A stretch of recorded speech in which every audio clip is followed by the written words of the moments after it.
This is going to be a discussion about COVID-19 and the pandemic and learning some English phrases of how we talk about the pandemic. So, first, the agenda for today. We'll go over some words and terms used to speak specifically about COVID-19. Then we'll talk about some protective measures and just what those are called in English. And then we'll go over some of the world's responses. So, just some of the ways and some of the different regulations and ways that different countries or different places around the world have tried to contain the pandemic. And then lastly, I have here Taiwan, a great example for the world, because this is where I really would love to hear from some of the teachers here on the call just about how Taiwan was able to do such an awesome job in their containment of this virus. So let's get started. Okay, so first, when we talk about COVID-19, COVID does stand for coronavirus disease 19. So that is how the CO coronavirus or corona and then the VI virus disease is what it actually stands for when we abbreviate it. And of course, this is a virus. This is actually a picture of the Corona 19 virus microscopically. And usually, when we talk about infection, so COVID-19 is an infection, it's a disease, it's something that you can catch. Usually, even though there are more ways that we can talk about catching or becoming infected with something, typically the most popular ones are either viruses or bacterias. And of course, coronavirus in the name is a virus. So those are two different words of illnesses that we would say in English, virus versus a bacteria. And of course, they are a little bit different in how you can treat them, because usually viruses are a little bit harder to treat and there aren't as many medications that treat viruses, whereas with a bacteria there are plenty of medicines such as penicillin or other antibiotics which will combat bacterial or bacteria infections. So those two just keywords when speaking of infection, virus versus bacteria. Okay? So next, when we talk about COVID-19, we usually call it a pandemic. And there is a difference. We have two words in English that really describe the spread of illness. Well, two most popular words. There are some others. But we talk about it in terms of an epidemic versus a pandemic. And the difference between the two is how widespread the illness or the disease is. So when we speak about an epidemic, it is a disease that affects a large number of people, but within a community, population, or region. So here you can see maybe this particular area here in red has a lot of cases of some type of disease, and we may say that is an epidemic. Even if per se, let's say that something broke out even just within the United States, and it was contained sort of within the United States, which is, it's very hard these days to contain any virus because the world is very small now with air travel and you can be anywhere around the world within a matter of hours.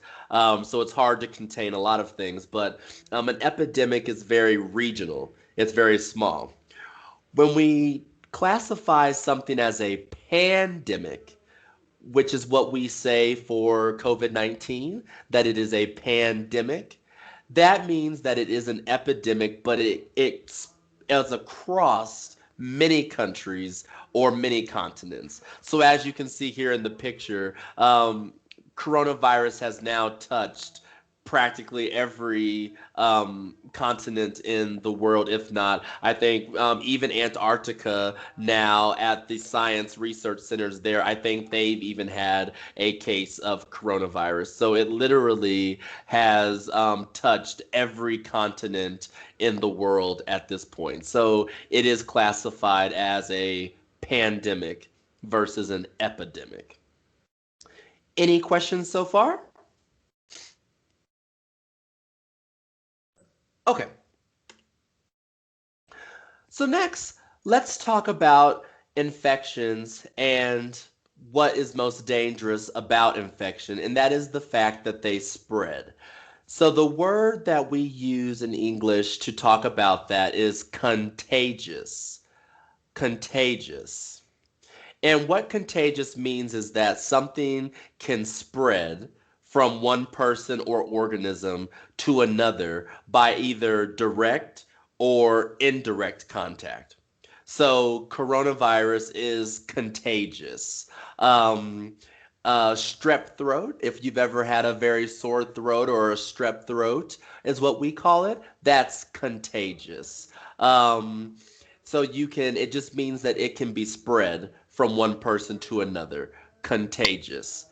And so when we speak about coronavirus and COVID specifically, it is spread through airborne transmission. And so airborne is a word that we use for meaning transported by the air. Now, airborne does not necessarily always have to mean or always have to refer to an infection or a disease. You can have, when an airplane takes off, it is airborne. Um, it technically, if I throw a baseball, that baseball is airborne while it's in the air. So it doesn't necessarily only apply to infection or to disease. It just applies to anything being transported through the air. Now, when it comes to COVID, the important thing about the airborne transmission is that it is transmitted or spread.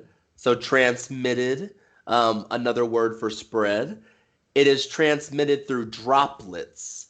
And so, as you can see in the picture here, droplets are parts of your saliva, which is inside your mouth, or either mucus, or another word is sputum, but mucus that's in your lungs that has the infection in it. So that's what we call, those are called droplets, the little pieces or the little parts that contain the virus that are either in your saliva or that are in your mucus inside your lungs. And so the last word here that I have is aerosol. Aerosol, which refers to smaller droplets. So many times when we talk, and we will talk a little later about protective measures, but the bigger droplets, the bigger size droplets, as you can see here, they're bigger and they may contain more infection, but they don't travel as far. Whereas the aerosol or the smaller droplets can travel a much further distance. And this is why it's so important that we have our masks, because our masks are what are protecting the droplets. The droplets in the aerosol transmissions from leaving our mouths and noses. That's what we're protecting. So we're protecting against the droplets and the aerosol that contains the infection. All right, any questions there? Okay. So next, when we think about getting sick, or and this is not just coronavirus or COVID, we have symptoms. And so symptoms are the physical effects that you have from a disease. Those are called symptoms. So some of these symptoms of COVID would be coughing, shortness of breath, where it's difficult to breathe. Maybe you have a fever or the chills. Fever is a very high temperature. I think in Celsius, I do now, I may have this wrong, but I think over 38, I think is considered a fever. Maybe 40. Someone can correct me, but I think over 38 degrees Celsius, you have a fever. In Fahrenheit, our normal is 98.6. So usually if you're anything over about 100, then it starts to become a situation. 99 is not too bad in Fahrenheit terms, but I do believe 38 is the fever range for Celsius. And so, oh yes, great, thank you for letting me know. Um, and then we have muscle aches or body aches. So that's just where you have pain in your body. Maybe when you're moving or you just feel sore or have body aches. That's another symptom. Um, Also, vomiting or diarrhea, both unpleasant bathroom type of things. Vomiting is from one side, the diarrhea is from the other. And then also, we have known of people to lose their sense of taste or smell. So you're unable to taste or smell things. So these are some of the ways we describe symptoms of COVID-19 in English. Are there any questions about this?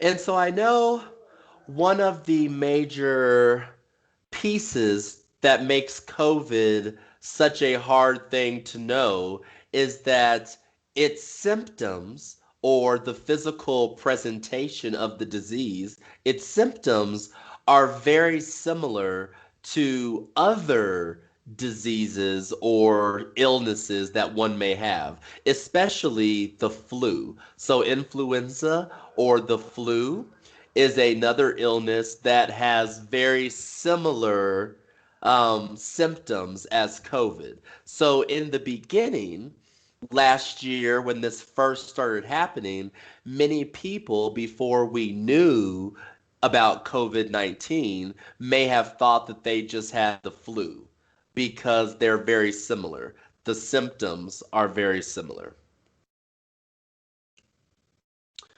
Okay, so next we'll talk about the ways that we can protect ourselves from coronavirus or from infection. So here we, in general, call any of this type of equipment PPE. That is a general term which stands for personal protective equipment. And so you will hear these terms PPE a lot. So for hospitals needing PPE, or for ourselves. So now, our face masks are part of our own PPE. Some people may wear gloves as part of their PPE. And then also the face shield, which comes down over your mask, that is also a form of PPE. Um, and so, yes, these are all different ways that we protect or can try to minimize the spread of COVID-19. Mask, face shields, and gloves. And there are other types of PPE. Again, this is a general term for personal protective equipment. And so, even though for COVID 19, these are the main ones that we all use, if you are in a hospital or maybe in an area where you're dealing with a lot of people who could be infected. Maybe you are at a testing center where they test for COVID-19. You might even wear a gown over your clothing as a PPE, as part of your personal protective equipment. But these are the top three and most common ones that we talk about. Okay, another way of protection, of course, hand washing. So that is what we call, of course, washing with our soap and water. Hand washing, one of the biggest ways that we can stop the spread of COVID-19. And then there is hand sanitizer. And so the hand sanitizer are the things that you can just put on your hands, rub around. You don't really have to do too much with it. It's already there. You just kind of spray it on, and you don't have to actually have soap and water. But when we say hand washing, that means with soap and water. So that is what we if someone says hand washing, you wouldn't use the word hand washing if you were using hand sanitizer. That wouldn't be considered washing your hands. Soap and water is what is the actual hand washing. Um, I see there might be a question there. I'll pause for a second. Does anyone have a question so far in the presentation, just overall? I can stop here for a second and see if anyone has a question.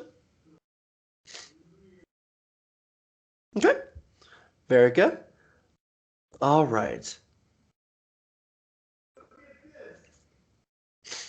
Okay, so next, another big one that we have for protecting against coronavirus is what we call social distancing. And so social, being around other people, and then distancing is the amount of how far away you are from something. So social distancing, or the concept of social distancing, is to remain further apart from people. And so that's what we call social distancing. Now here, this is in the feet. So 6 feet away, I believe 2 meters is what is, or 1.5 meters, either 1.5 to 2 meters is what is recommended for social distancing in the metric system. And so that is what it's called in English, social distancing. And of course, the reason why we use the social distancing is because of the what we spoke about earlier. So, you should remain 1.5 to 2 meters away from each other because of the spread of the droplets or the aerosols. If we go back to the previous slide, as you can see, if the closer you are to someone, the more susceptible, or the easier it is for you to breathe in droplets or aerosol that they are spreading, especially if they're not wearing a face mask. And even with a face mask, it still makes it a lot easier to transmit. So one of the best ways, and one of the things that we do for protection, of course, is social distancing, is what we would call that. Okay. And lastly, on a protective note, would be vaccines and immunity. So, right now, vaccines are meant to provide some type of immunity, or provide a little bit of immunity, but not necessarily. I can explain a little bit more in the English terms what these mean, but immunity from something, let's start there. Immunity, when we say immunity, it means that you are protected against getting that disease or that illness. So if I have immunity from COVID-19, it means that I can't catch it. I can't catch COVID-19. So immunity means that you have protection from the virus, from the disease. You have immunity. Immunity, again, in English, is one of those words that is also used not only for illnesses and disease, but you can also use it in different contexts. So we could say, for instance, in a legal context, you can grant someone immunity from prosecution or from being found guilty of a crime. So in the American judicial system or the American court system, sometimes you can make a deal with your lawyers or with the judge to grant you immunity. And most times, when you have that immunity, it's because you're going to give information or you have something that the judicial system needs. And so they grant you immunity, which would be protection from being prosecuted or protection from being found guilty of a crime. So the heart of the word and what the word means, immunity, remains the same, but it's just used in different contexts. So, since we're speaking of viruses and disease, immunity is what we mean by you aren't able to catch it; you have immunity from it. So now we'll get to the vaccine. So, vaccine is the word that we call, of course, these things that we have going on here. And so people are beginning to receive the vaccine in order to give them some immunity from COVID-19. Now, a vaccine does not 100% protect you from COVID-19. So, therefore, you do not have 100% immunity or full immunity, but a vaccine will give your body and make you partial, mostly, depending on which vaccine you get. Some of them are 91%. I've heard that some are in the state, like there's a new one that is coming out, hopefully very soon. That's just a one dose. So currently, the vaccines, Moderna and Pfizer vaccines, all require two doses, which means you have to get two shots. That's what a dose. A dose is one injection is called a dose of the vaccine. So right now, the two most popular require two doses. I have heard recently that there is a new vaccine that is trying to be approved, at least in the United States, from Johnson and Johnson, and it will be a one dose vaccine, but I believe that its effective rate is only about 60 or 62%, so not as much immunity as the Pfizer and Moderna, but it will give you some type of immunity. And so immunity, when we speak of it, there definitely are levels or percentages. It's not always an all or nothing scenario. You can have partial immunity.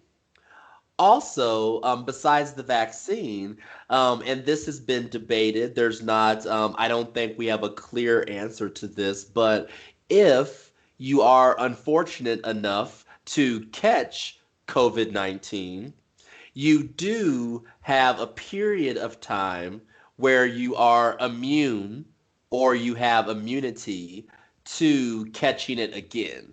And that's because your body has built up what we call antibodies. Antibodies. So, antibodies are your white blood cells. They form antibodies which fight off the disease or the infection.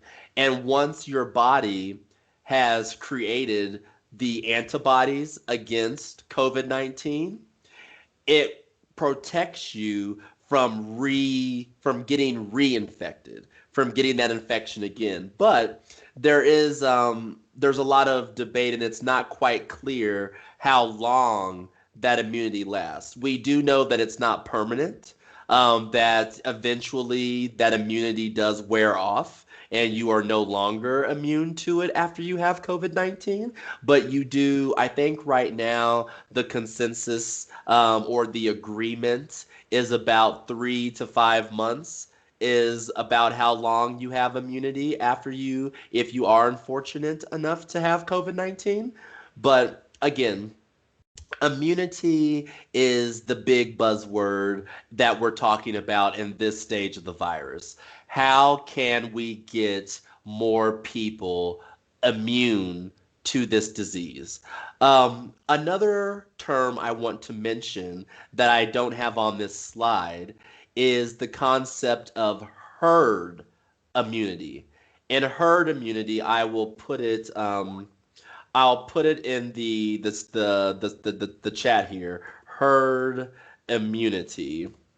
And when we speak about herd immunity, we're thinking about that in terms of enough people in a community have immunity so that the disease does not spread anymore. So let's think about if, let's say that Quentin's village has 20 people in it.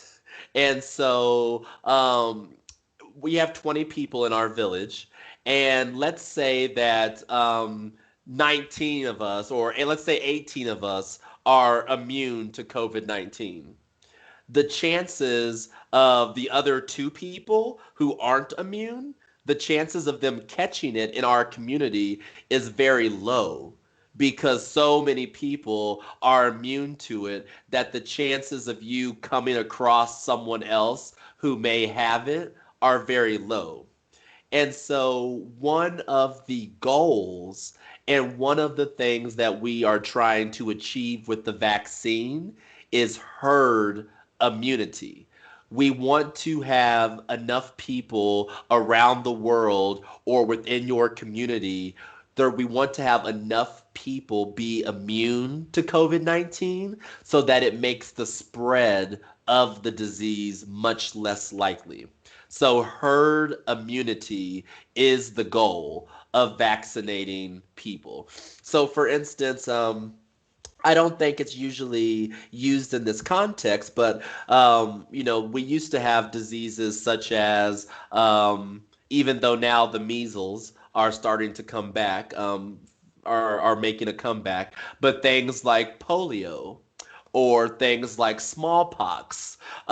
Because of vaccination, we achieved herd immunity to where so many people have immunity that it's nearly non-existent in the world anymore. And so that's what we're trying to achieve through vaccinating enough people in the community is to receive herd immunity. Any questions about that concept?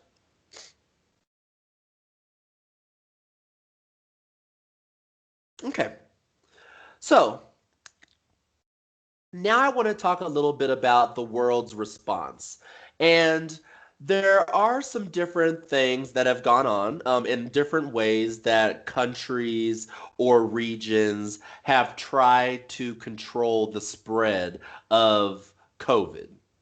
And the first thing I want to mention is referring to mask recommendations versus mask mandates. And so those are two different things. And for those observers who are in the United States, this is a hotly debated topic, which hopefully regardless of where we all lie, we will talk through this. But this is a highly debated topic in the United States. But a mask recommendation versus a mask mandate. So real quick, does anyone who's on the call Does anyone, any of the teachers here, know the difference when I'm talking about a mandate versus a recommendation? Which I accidentally pushed the wrong thing here. There we go. A mandate versus a recommendation.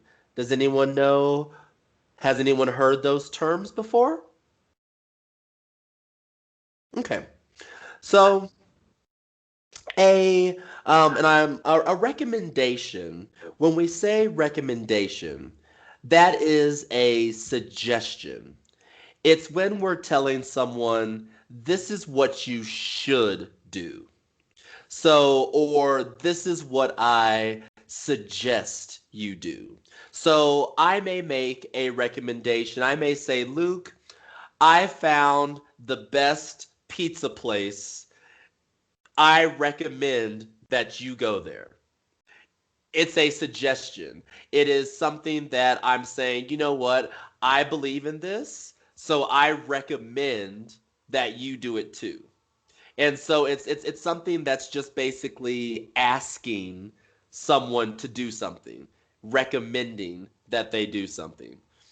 Now, the difference between that and a mandate is a mandate usually comes down from some type of government, either the federal government or a state government or a city government.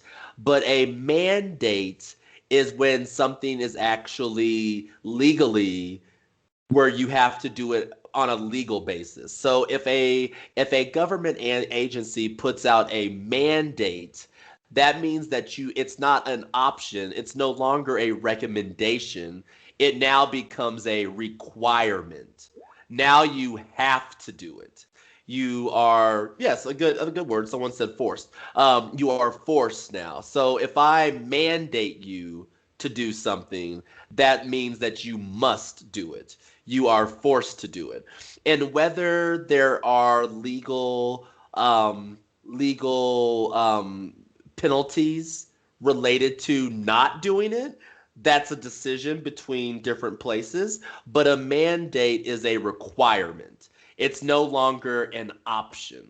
And so when we say that something is a recommendation, you can either do it or not. I'm only saying, hey, it's a good idea if you do this, but it's up to you. If you do it, you do it. If you don't, you don't.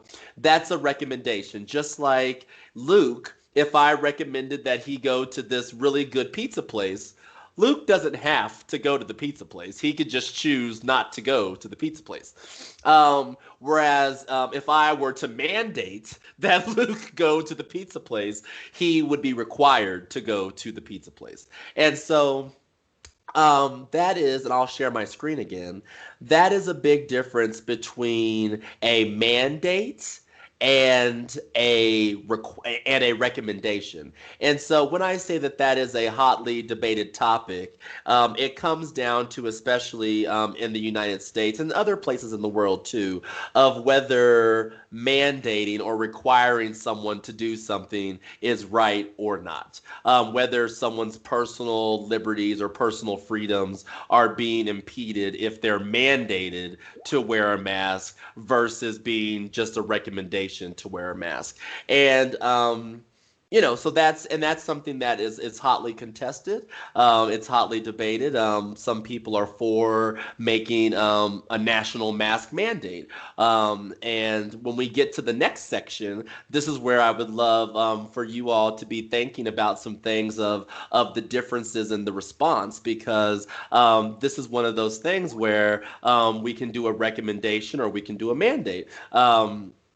And so, and I saw someone's question that just popped through about President Biden, if it's a recommendation or is it a mandate as far as to wear masks.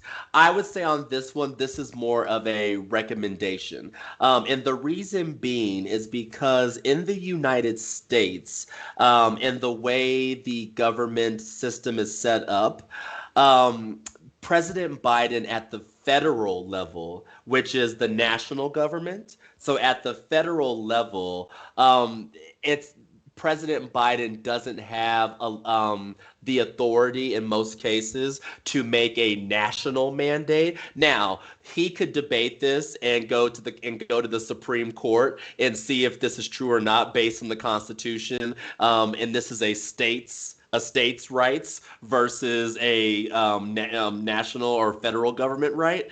But so I would say that for now, his 100 days is a recommendation, and he's asking that all Americans do wear masks for the next 100 days. Now, if you follow Yes, and Justin, that is a good point. If you follow a news, at least about the coronavirus in America, Biden does, and President Biden does have control over federally controlled buildings and lands. And so, yes, as you mentioned here, Justin, as far as government buildings, public transportation, things that are under federal control, he can make a mandate and has made a mandate that masks be worn. But as far as just in the general population or in general areas around the United States, it would be up to the state government. And even in that, that is even debated at the state Supreme Court level, whether a state can make a mandate and mandate all of the state to wear a mask. So it's all, as far as from a government standpoint, it's very confusing in who has jurisdiction or who has the authority to make these decisions here in the United States. And it is something that is often debated. Can you still see my screen? I just want to make sure that I'm still sharing. Yep, I am. Okay, great. So you can still see it. Okay. So the next thing I want to talk about are travel bans. So the travel bans are what have been put into place to restrict or to stop travel from different places. Usually these have been from places that have a high level of COVID infections. So recently, for instance, with the South African variant and the UK variant, there have been travel bans restricting or stopping incoming travel from those regions. So a travel ban is something that is one way that government agencies have tried to control the response. Um, Another way. Oh, was there a question? I heard someone unmute. Is there a question? Okay. The next one is quarantine. Quarantine. So a quarantine is when you isolate or remove yourself from other people. And so another way that a lot of governments or a lot of societies have tried to do this is by implementing quarantines when people travel. So maybe if you come into the United States, you have to quarantine for 14 days, which means that you have to isolate yourself from other people for 14 days, which will then make sure that if you did have COVID, that you are no longer contagious. You are no longer able to spread COVID. And so quarantines have been used. And then finally, the most restrictive that has happened are the lockdowns. A lockdown. And when we say lockdown, that means where the government will force businesses and companies to close and not open. And so, or they may even institute what we call a curfew. And so a curfew is like where you're not allowed to leave your home between certain times. So there may be a curfew between 10 p.m. and 6 a.m. the next morning. That would be a curfew. And a lot of times, curfews are part of lockdowns.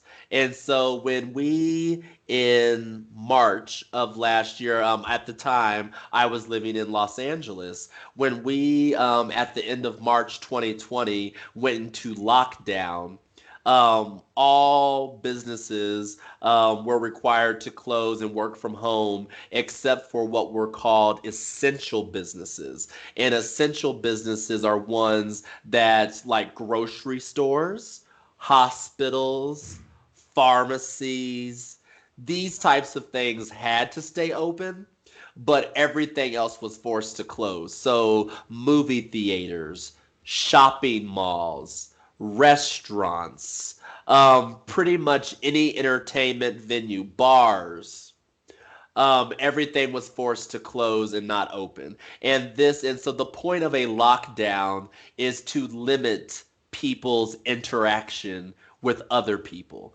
So quarantine, when we say quarantine, that's usually meant on a smaller, more individual basis. Like my family can quarantine, or you as an individual may go into quarantine, or it may even be a group of people may go into quarantine. But a lockdown is typically a much larger scale. It involves an entire city or an entire county or an entire area will go into a lockdown. And so those are sort of the different degrees of those two. Any questions there?